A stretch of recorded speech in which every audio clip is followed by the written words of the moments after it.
Finally, the PS5. Wow, it's better than I expected. I'm sure you guys know about the very recent release of the new PS5 and Xbox Series X, but just for some people who don't know, the PS5 and Xbox Series X are the new installments in Sony and Microsoft's consoles. Sorry Nintendo, you're not included in this console war. And most likely never will be. I just used the phrase console war in my sentence, and you'll hear me use that word multiple times throughout this video.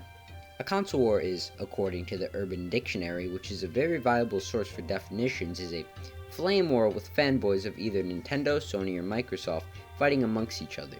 They are often biased to supporting their system and only their system, not knowing the advantages of the other systems. In other words, it means little crying over which gaming box is better. In all honesty, it reminds me of modern politics. You choose one side, and you put actual facts and reasoning aside. I'm also sure you heard of the Xbox One and the PS4, which is where we're going to be starting because we need some ground to start here. The year was 2014. I was 7 years old.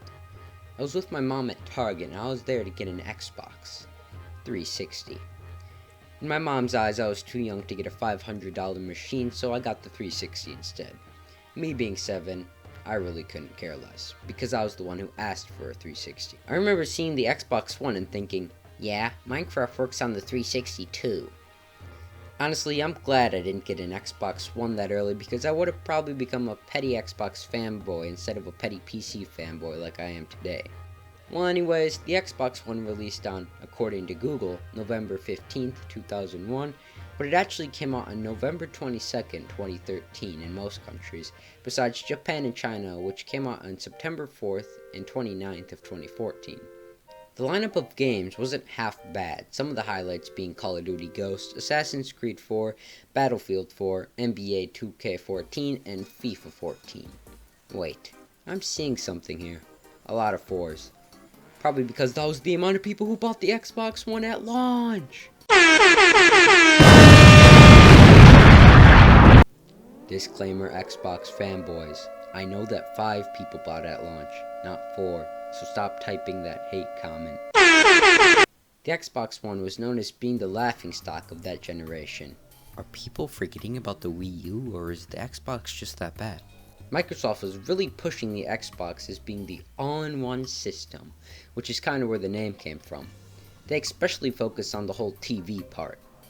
TV experience. TV and movies. TV. Xbox. Watch TV. TV. There were multiple big problems at launch, with one of the big ones being that they require you to have an Xbox Connect set up for the console to work. Obviously, people didn't like to have to not only pay extra money for a thing they'll use once a month, but also be forced to have a camera set up just to play video games. They ended up making it so you didn't have to have a Connect, but it shouldn't have been like that in the first place. Also, when you start focusing on other things, the gaming part of the console starts to lack. Anyways, throughout the years, they started fixing a lot of these problems, and they made 2 different variants of the Xbox. The Xbox One S and the Xbox One X. The One S was an upgraded system, you could say. It was much smaller and cheaper.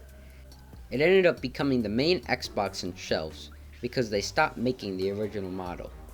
The One S is the one I have. Then there's the Xbox One, which was an upgraded version of the One. It still played the exact same games, but now at 4K. Ooh, shiny. I guess the Xbox One experience was alright, although annoying that you have to pay $60 a year to play online, but every console started doing that. I will say though, the Xbox One controller is probably the best controller I've ever used. Now on to the PS4. The PS4 came out on November 29th, 2013. You notice how close in date the Xbox and PlayStation came out? That's part of the war. The PS4 had the same highlights in terms of launch titles, so not much difference there. The PS4 retail price was $400, which was $100 cheaper than the Xbox One. The big thing that the PS4 had on Xbox was marketing. The marketing was much more focused towards gaming, you know, what it's used for. Since consoles usually don't have a big difference in specs, it came down to the features and the games. And since they both didn't really have much for features, it came down to the games. And since the Xbox didn't really have much for games, then it came down to, the Xbox overall had nothing good at all for originals. They had Halo 5, which was hot garbage, and that's just about all I can remember. Now Sony on the other hand made it apparent that they were kings of original games. Sorry, they were princes of original games because Nintendo obviously takes the crown for king. Couldn't even begin to list off all the great original games that the PS4 had, but I'll try. God of War, Astro Bot, Last of Us, Days Gone, Uncharted, Firewall, Zero Hour, Spider-Man, Gran Turismo Sport, Ghost of Tsushima. Alright, that's all I'm doing. But trust me, they do have a ton more awesome originals. Sadly, I missed out on the PS4 and never got to experience these games. Both these consoles had pretty similar specs, but overall the PS4 had better specs and a better price. If you couldn't tell, I'm kind of favoring the PS4 here. Sure, I've had a lot of fun times on the Xbox, but from what I've heard, and all the amazing games that have come out, the PS4 has the edge over the Xbox. I obviously don't care at all what you have or get, but the PS4 in my opinion was just a bit better than the Xbox. So the PS4 won last gen console war. Well, this video is not about the last console war, it's about the current one.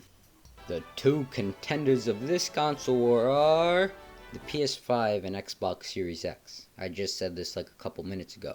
It's in the title of the video. It's been 7 years since the last consoles released, and we're here today to go over these new consoles. The Xbox Series X came out on November 10th of this year. It retails for $500. Except if you're buying on eBay. This thing is extremely powerful. It's around 2 times more powerful than the Xbox One, and it makes the Xbox One X look like a kitten. For all you PC nerds out there, it has an 8-core, 3.8 GHz CPU and a graphics card that's equivalent to a 2070 Super. It also has 17 GB of RAM.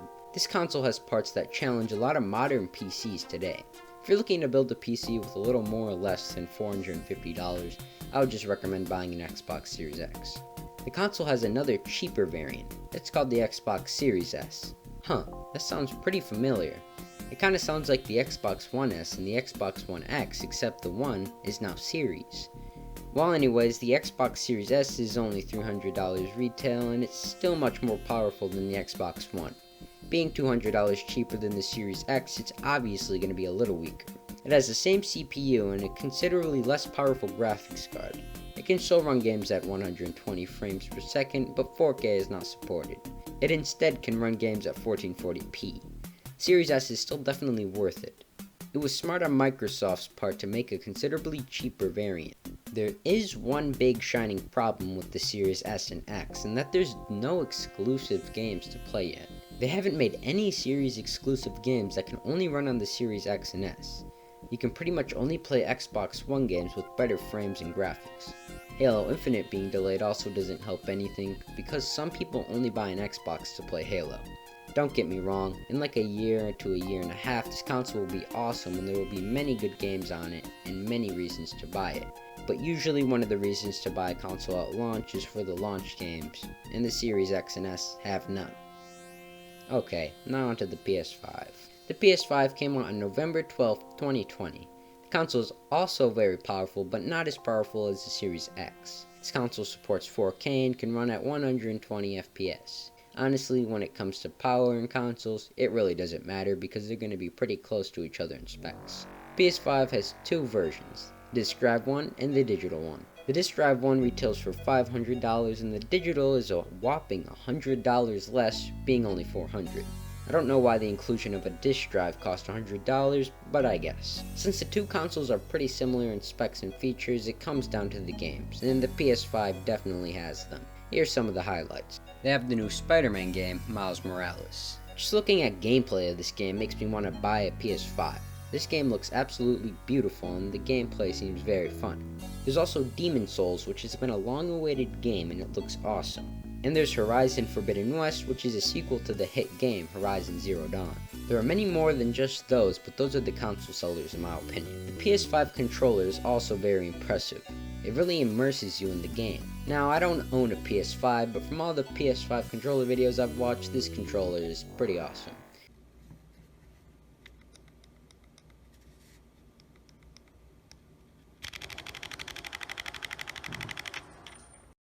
Overall, the PS5 has a much better launch in games, but with the new Halo game coming out, I'm sure they will start to match each other in quality. The Xbox One Game Pass is also a great deal, giving you a ton of AAA games for $10 a month. I'll be making more PS5 versus Xbox Series X videos throughout the year to keep you up to date with the war. Good luck, soldier.